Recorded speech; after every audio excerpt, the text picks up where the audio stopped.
Good morning, everyone. Welcome to Broyans Farm. Just getting down in here to the greenhouses. I really haven't seeded anything for a while besides like the dill and the giant sunflowers, which you've seen in like my previous video ago, or maybe the one before that. But now we have to start getting our tomatoes seeded for the field. And that's not a ton, but it is, you know, something I gotta get done, which means I gotta get all my equipment oxidated again or sanitized. If you remember, I wanna go back and check out the video where I got this dill seeded and the sunflowers. You can check that out. Now they're just starting to come up. You can see them popping through the soil there with like a little green neck. Dill isn't quite there yet. I would say probably another day or so, and then that should be coming up as well. And then that's the only thing that's in here besides a couple peppers, spearmint, and adratums, which are ready to come out. We just don't have room outside of the seed room. And so just like every day, first thing I'm gonna do is start going through, checking everything out for water, seeing if we haven't fertilized in a while, if something needs fertilizer. Because now the biggest thing is we're trying to push our hanging baskets. Most of all of our pots and flats in number 1 and 2 are to the size we want them to be at, or just about where we want them to be at. But the baskets, we want them to get quite a bit bigger. And so now's when we want to start pushing the fertilizer to them. In number 2, basically what we're looking for in the hanging baskets is by the time we get these to sale, we want them to be cascaded down over to the point where you almost don't see the hanging basket. Obviously that's got quite a ways to go, but it's definitely got a good start. And so now it's just, like I said, figuring out what it wants, what it needs, and giving that to it pretty regularly. Same thing with the 12-inch hangers. You can see how beautiful they are. My mom has 3 different kinds of flowers in there. She has 2 different kinds of calabacoa and then bacopa. Different flowers have different characteristics. Like the sweet potato vine you see over there with the big green leaves, that's more vining. It's not really gonna fill out the whole basket, it's kind of just gonna trail out over. As far as like the verbena go, which you can see right here, that's not really gonna go down, it's kind of just gonna come out more. But the calabacoa, which is, like I said, this purple flower here, and the pink flowers in that basket, they're gonna more cascade down and, like I said, cover that entire basket, which is exactly what we want. That's why when mom is creating these baskets, she really has to get stuff figured out, because you don't want all trailing in a basket, you don't want all calabacoa in, well, you can put all calabacoa in a basket, but you just gotta figure out what kind of characteristics that plant has. That way you can kind of mix a couple of them together and they really fill out that basket nicely. This whole batch of smaller sunflowers is really coming into blossom. If you see my previous video, you'll know we just took all of our field and retail onions outside on the wagons just because they can take that colder weather, so that we can make room for all of our field cole crops, which my pap, Graham, and my uncle got done yesterday. So now again, we're filled up completely in here. We have been taking plants out to our farm market that are now for sale. My mom's working on getting prices out there. We got it pretty full. It's still got a little ways to go yet, but at least now the customers, even if they're not ready to buy, because it is pretty early, can see what we have and know that some of our stuff is ready, like onions, for instance, because they are kind of ready to be put into the ground, and some people want to start planting early, so that's up to them, but at least now they'll know that we got it. What I'm going to be working on first thing is seeding all of our vine crops, like pickles, cucumbers, and zucchini. For retail sales, we plant them in these, what's called a 3201. Each one of these rips apart. And so then we put them obviously in a flat so we can carry the whole thing nicely. I got all my trays filled. And we used to, I think, kind of make a little hole and then put 3 seeds in each one, because not always are you gonna have all 3 germinate. And so then if one doesn't grow, that way you still have 2 other ones that hopefully will germinate. And you can see, like the tasty green cucumbers here, the burpless, the germination is 99%. So that's very, very high, about as good as you can possibly get. And so we used to make a little hole, plant 3, cover it up. But what I think's easier is kind of the way I do the regular seeding, which is taking an empty one, setting it right in the middle, and then just pressing it down there about a ½ inch. Just like that, maybe a little more. And then I can put my seed right in that little groove. This is what the seeds look like. And I'll do my best to try and only drop 3 in each cell. If I drop 4, I'll obviously pick that one out. Also, I don't want them sitting on a pile. I try and put them in like a triangular formation. I don't know, I just feel like that maybe gives them a better chance to grow.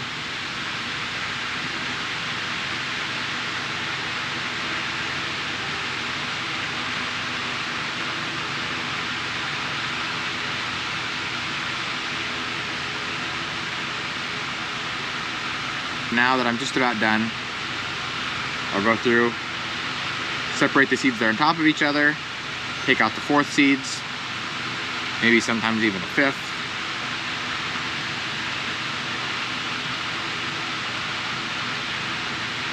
It doesn't have to be absolutely perfect. Okay, so now once all your seeds are in there, I'll take my seeding soil. This is just our potting soil that we fill all of our flats with. This is what I'm seeding with the vacuum seeder. This is like a lot finer, not so many big chunks. And then all I'll do is just kind of just make a fine layer right over top, kind of like sunflowers when I seed them, and just even it out. And at least to me, that feels like the fastest way I could possibly do it. And then for the final step, I'll take my tags. And a lot of people will take 2 or 3 at a time, so there's not really a need to put a tag in every single one. So I'll do half the flat, just in an even pattern.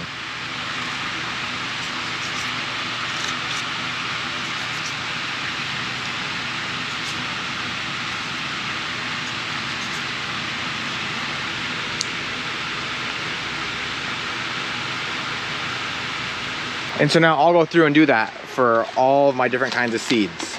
I have 3 different kinds of cucumbers: bush crop, market more, tasty green, and then I have summer squash, I have just regular yellow zucchini, green zucchini, eureka, which is pickling, cucumbers, pumpkins. I'll do like between 2 to 5 flats of each, depending on how good I think that variety is and how good it sells. And then we'll do this multiple times throughout the rest of the season, because like I said, these sell pretty fast and they grow very fast. And so we don't want them to get too big to where they're just unmanageable for the customers. And that's why we have to do the multiple plantings. So I just got all the cucumbers and pickling cucumbers done. Like I said before, straight 8, market more, pickling, tasty green, and bush crop.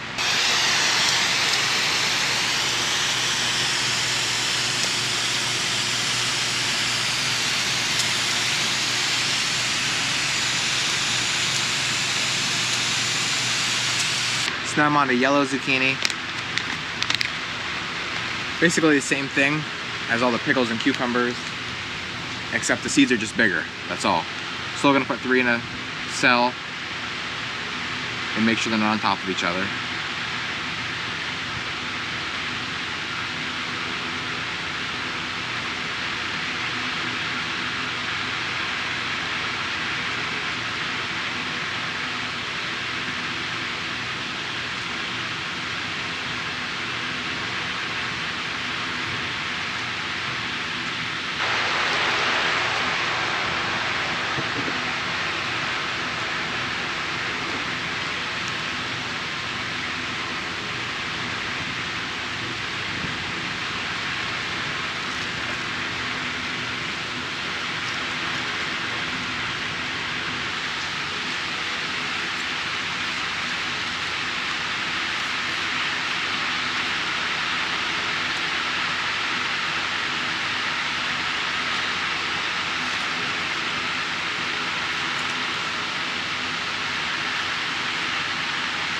So Pap's here working on transplanting.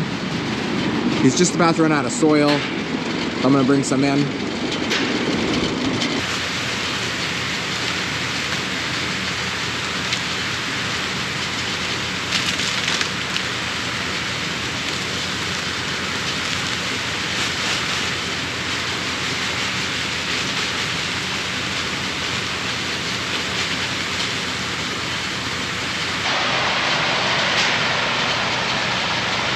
He's working on Burpee's Big Boy tomatoes.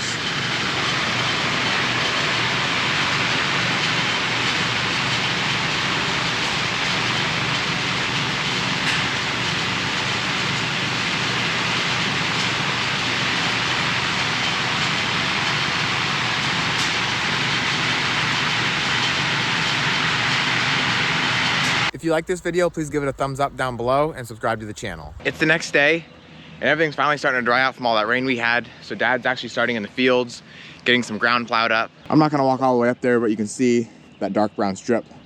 That was the first pass he made. It's been a while since I've been down here to the garlic field. These are growing like crazy. I think the last time I was here was when these were like no more than an inch or two tall. And now they're about, I don't know, 8-10 inches. Doing really good straight down the row. Over the winter when we spread straw, we couldn't get it to reach out to the middle here like we would have liked to. And so that's why there's bare ground. But really, the straw is supposed to suppress the weeds. And yes, it is doing a little bit better job, obviously, but I feel like within a week, this is gonna be the same thing as this. And so I think we're gonna be fighting weeds again like we always do, but there's really not that much we can do about it. And if you're new to the channel, we planted this garlic in the fall. This goes down over the hill. It's not that big of a patch, but there's a little over 10,000 bulbs in this field. I've seen in the comments, one of you guys were asking about sun patience. You didn't really know what they were. You never really heard of them.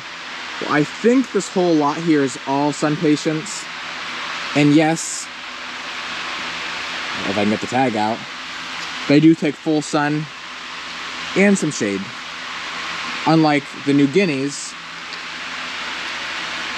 which take all shade. I mean, I guess they can have a little bit of sun, but they prefer shade. These aren't actually really blooming yet. When sanitizing or oxidating anything, this is what we put it into, a gallon jug. And then I'll just take my little sprayer and I'll spray everything down. I just noticed that the high tunnels aren't open yet, so I guess that should be first on the list. These are really nice. It's just this crank and it'll go right up the side.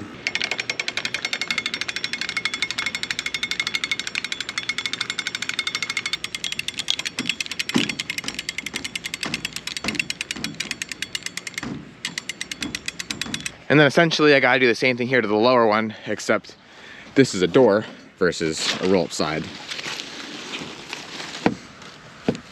Mom brought some potted tomatoes down from up above just because we're trying to make some more room. Down here, I don't know if I should open up the door or open up the louvers. I think the louvers should, maybe I'll do the door. Or maybe I'll do both.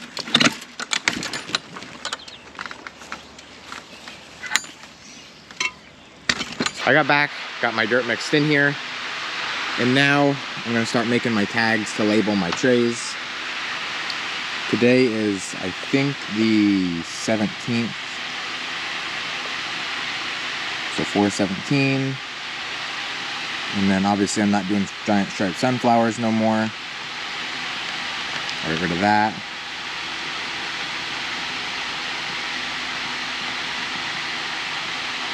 And I'm gonna be doing red deuce first, just like we do, not Ted. Red in the high tunnels. I already got my date, good.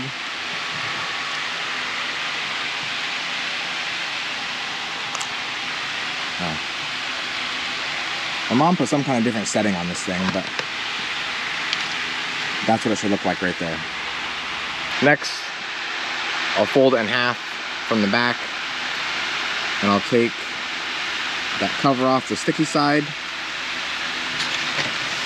and I'll stick that right on my tray. Now I'm ready to start. After all my trays are labeled, next step is getting them filled with soil.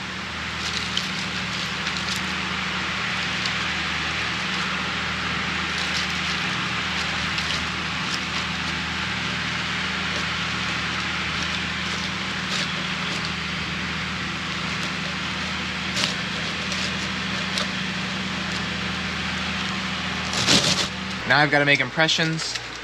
I'm just going to use the same flat that I'm planting into. Not too deep, just deep enough for that seed to sit inside that cell. Then it'll go into our tray holder,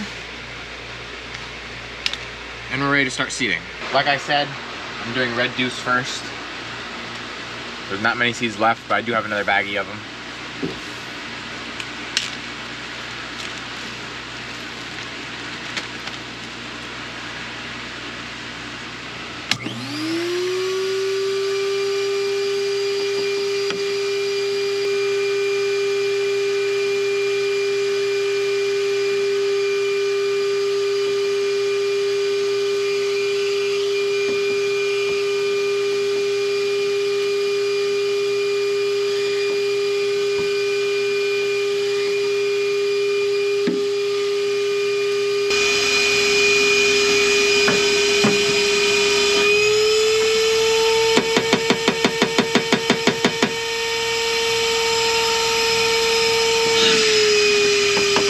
that's it right there. All right, so I finished up seeding everything, got then everything covered up with vermiculite. Now I'm gonna water it in, and that's it. That's what I'm calling it a wrap for this video. As always, thank you guys for watching, and always remember it ain't much, but it's honest work.